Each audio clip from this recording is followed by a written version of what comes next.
अस्सलाम वालेकुम, welcome back to मम एंड मुस्तफ़ा चैनल। कैसे हैं आप लोग? उम्मीद है सब खैर आफियत से होंगे और ईद की भी तैयारियां खूब हो रही होंगी। ये मेरा लास्ट रोज़े का था जिस दिन चांद रात थी, तो बस मैं इसमें अपनी रूटीन शेयर कर रही थी किस तरह से मैंने अल्लाह ताला की रहमत से रमज़ान को गुजारा। तो बस सुबह मैं उठती थी तहज्जुद के लिए, मैंने जैसे वज़ू वगैरह करना और फिर उसके बाद मैं पेड़े बना के रख देती थी, तहज्जुद पढ़ती थी। क्योंकि इससे ना पेड़े पहले बना के रखो तो बहुत मज़े का पराठा बनता है और जल्दी ही ना ब्रेकफास्ट भी रेडी हो जाता है। पराठा रेडी हो जाए तो ब्रेकफास्ट रेडी है। साथ में मैंने चाय बनाई और मेरी रूटीन यही रमज़ान में रही थी कि मैं लस्सी और साथ में योगर्ट लेती थी। और चाय चाय तो मुझे लगता है कि ना हमारी एनर्जी बन चुकी थी रमज़ान में, क्योंकि चाय के कप के बिना सहरी भी अधूरी और इफ्तारी भी सेम ही। मैं जैसे ही साथ में पराठे बनाना शुरू करती थी तो साथ में ही मैं चाय भी रख देती थी। फिर जैसे एज़ यूजुअल सब सो जाते हैं, हम भी सो जाते थे और फिर उठ के घर का वही रूटीन। मुस्तफ़ा साहब ने घर भी घेरा हुआ था, बस अल्लाह ताला की रहमत से अल्हम्दुलिल्लाह घर भी मेरा सिमट गया और मुस्तफ़ा अपना खेल रहे थे। क्योंकि रूटीन तो सबकी यही होती है कि सहरी के बाद सोना। फिर मैं ग्रॉसरी करने चली गई थी। रमज़ान में मेरी कोशिश थी कि मैंने ग्रॉसरी बहुत कम की है ख़ुद जाकर, क्योंकि मुझे जब मैं जाती थी रोज़ा के साथ तो थोड़ी तबीयत डाउन हो जाती थी। तो बस ये ग्रॉसरी आई और अब मैं इसको समेट रही थी। इसको समेटने के बाद फिर बस मैं किचन में चली गई। आज मेरा माइंड था कि कुछ फ्राई आइटम ज़्यादा बनाए जाएं, तो ये मैं बैंगन के पकोड़े बना रही थी। ये भी बहुत टेस्टी बनते थे और फेवरेट थे हम मेरे घर में। और साथ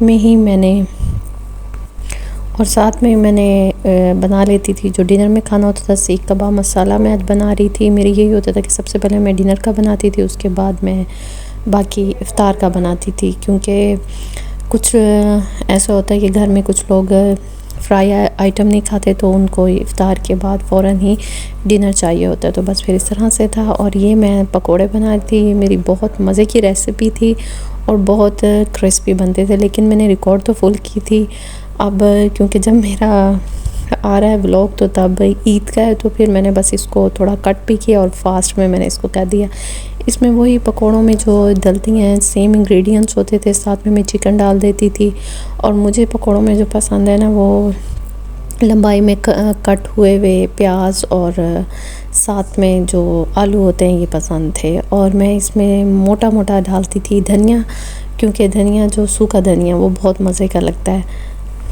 अच्छा, रमज़ान के महीने में ये मंथ वैसे ही अल्लाह ताला की रहमत से बहुत ज़्यादा बरकतों वाला होता है। हर चीज़ में आपके घर में बरकत, आपके खानों में बरकत, आपके किचन में बरकत। देखिए, मुझे ऐसे लगता था कि अल्लाह ताला की इतनी रहमत है किचन में भी कि हम खाना बना रहे हैं, रूटीन में खाना जो बनता है वही बनता था, लेकिन उसके बावजूद इतना बच जाता। अल्लाह ताला ने इतनी बरकत डाली हुई हर चीज़ में। तो अल्लाह ताला का ये बहुत हम पे एहसान है कि अल्लाह ताला ने हमें इस मंथ में इबादत करने की तौफीक दी है। अब ये जी मैं फ़्रूट चाट बना रही थी। कुछ मेरे घर में पसंद होती थी फ़्रूट चाट योगर्ट वाली और कुछ खाते थे क्रीम वाली, लेकिन आज मैंने कहा चलो लास्ट है तो कंबाइन करते हैं दोनों को। तो मैंने दोनों चीज़ें डाल के और हनी डाल रही थी। मैं शुगर वगैरह नहीं डालती, हनी डालती हूँ। ये जो इसकी लास्ट लुक थी। और ये मेरे चैनल पे मौजूद हैं रोल और समोसे की रेसिपी। तो ये मैंने वो बना के उसको फ्रोज़न करके रखा हुआ था, लॉक वाले बैग में रख देती हूँ। स्पेशली टी टाइम में हमें ये चीज़ लाजमी साथ चाहिए होती, तो मैंने इसको लॉक बैग में डाल के फ्रोज़न करके रख दिए थे। अच्छा, अब मैं इस साइड पे जो मैंने बनाए थे पकोड़े उनको मैं फ्राई कर रही थी। तो ये देखें जी, फ्राई होने के बाद बड़े मज़े के बड़े यम्मी बनते थे मेरे पकोड़े। बल्कि अभी मैं ये रिकॉर्डिंग कर रही हूँ तो मुझे वही मेरे रमज़ान की याद आ रही है कि किस तरह अल्लाह ताला की रहमत से इतना अच्छा रहमतों वाला महीना हमारे नसीब में आया। और जाने का भी नहीं पता चला, उसका आने का ज़रूर पता चलता है, क्योंकि बहुत इंतज़ार होता है, बहुत ईद की तरह तैयारियाँ होती हैं, लेकिन जाने का नहीं पता चलता। ये देखिए जी, ये जी लास्ट रोज़े की जो मैंने लास्ट रोज़े में बनाया था, आज चांद रात थी, तो बस ये मैंने बना के इफ्तारी वगैरह की। फिर हमने डिनर किया। फिर थोड़ा सा जैसे आपको पता है कि अपनी भी केयर करनी होती है, तो ये मैं हैंड्स पे कर रही थी। बहुत अच्छा ये फेशियल है, होममेड है। Coffee scrub. आपको पता है कि यहाँ मैं स्क्रबिंग कर रही थी, और ये स्क्रबिंग ऐसी है कि आपकी डेड स्किन उतारती है, स्पेशली जैसे हमने घर के काम किए रमज़ान में, स्पेशली किचन के काम की वजह से, तो ये बहुत अच्छी है।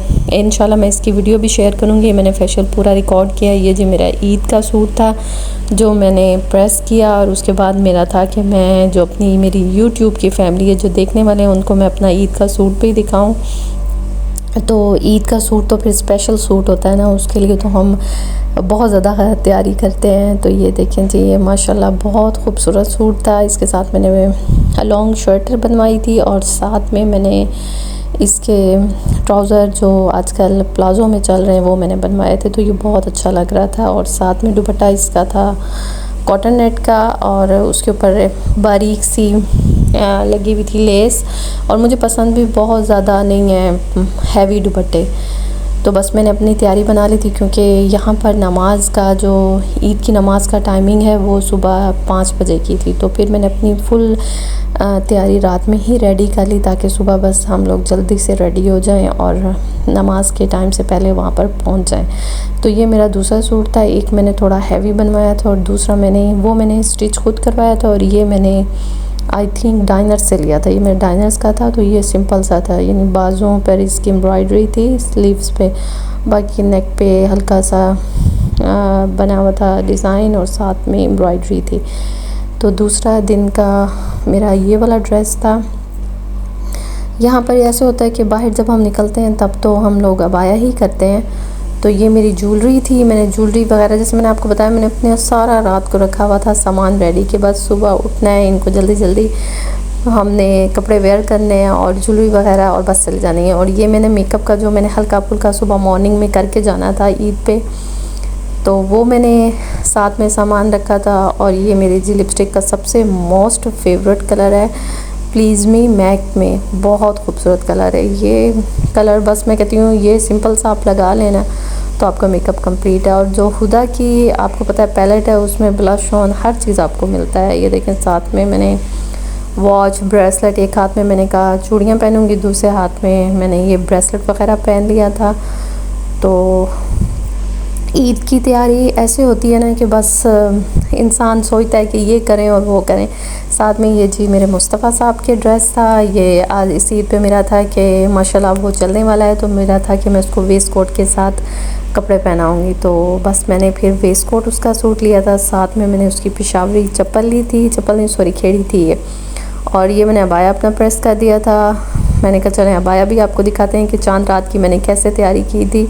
ये मैं चांद रात की बना रही थी, और एक्साइटमेंट भी बहुत ज़्यादा थी, क्योंकि बहुत गहमा गहमी होती है सुबह में जब यहाँ पर हम लोग जाते हैं नमाज़ वगैरह पढ़ने के लिए ईद उल फित्र की, तो बहुत ज़्यादा गहमा गहमी होती है, और थी भी बहुत ज़्यादा। ये देखें जी, मैं अपना अबाया शो कर रही थी। बहुत मेरा ये भी अबाया खूबसूरत है, यहीं से ही मैंने लिया है। और थोड़ा आइडिया दे रही थी कि अगर किसी को स्टिच करवाना है तो इस तरीके से स्टिच करवा सकता है। बहुत खुला मुझे अबाया टाइट पसंद नहीं है, तो मैं खुले अबाया अपने साइज़ से डबल लेती हूँ। तो ये बाजू थे इसके नीचे मैं ग्लव्स पहनती हूँ, ताकि वो जो थोड़ा सा अगर अबाया का हमारा बाजू ऊपर हो रहा है तो नीचे से ग्लव्स से कवर हो जाए। और ये मैंने बनाया था सुबह के लिए शीरखुरमा ईद के लिए। इसकी रेसिपी भी मेरे चैनल पे मौजूद है। उम्मीद है कि आज का आपको मुझे व्लॉग बहुत पसंद आया होगा, क्योंकि आज मैंने आपसे अपनी डेली रूटीन जो रमज़ान में थी वो शेयर की थी। मेरे चैनल को ज़्यादा से ज़्यादा सब्सक्राइब करें, मेरी वीडियो को शेयर और लाइक करें। इंशाअल्लाह ताला मिलते हैं नेक्स्ट वीडियो में, तब तक के लिए अल्लाह हाफिज़।